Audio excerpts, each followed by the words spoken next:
আমাদের রিমোট এরিয়াতে মাতারবাড়ির প্রত্যেকটা জায়গাতে রিমোট এরিয়াতে যাতে এই ক্রিকেট খেলাটা একেবারেই আরও জনপ্রিয় হয়ে ওঠে এবং প্রত্যেকটা যুব সমাজ যারা নেশাতে আচ্ছন্ন তারা সেই নেশার হাত থেকে নিজেকে বাঁচিয়ে যাতে সমাজে নিজেকে খেলার মাধ্যমে নিজেকে তৈরি করতে পারে তার প্রধান বার্তা যাতে আমরা দিতে পারি তার জন্যই আজকের এই আয়োজন।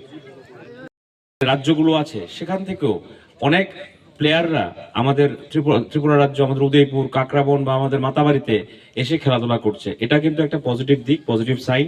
এবং এই ধরনের খেলাধুলাকে যেভাবে উৎসাহিত আমাদের সরকার করেছে, আমাদের দল করেছে, যার ফলে আমাদের যে লড়াই, নেশার বিরুদ্ধে যে লড়াই, সেটাও আমরা অনেক অংশে আমরা কমাতে সক্ষম হয়েছি।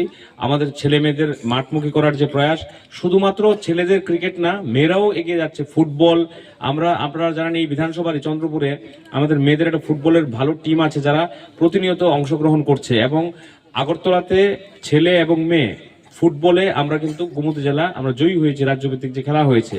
তো সামগ্রিকভাবে সব দিক দিয়েই আমাদের এই খেলাধুলাকে যে প্রমোট হচ্ছে, এটা মানুষও ভালোভাবে নিচ্ছে। এবং এই শীতকালীন সময়ে ক্রিকেটের যে একটা মরশুম চলছে, সেটাও থেকে মাতারবাড়ি কেন বাদ যাবে বা নাতিলটিনা কেন বাদ যাবে। এই প্রত্যন্ত অঞ্চলে এই ধরনের একটা প্রোগ্রাম আয়োজন করার জন্য বা এই ধরনের একটা টুর্নামেন্ট আয়োজন করার জন্য মন্ডল সভাপতিকে আমি ধন্যবাদ জানাবো।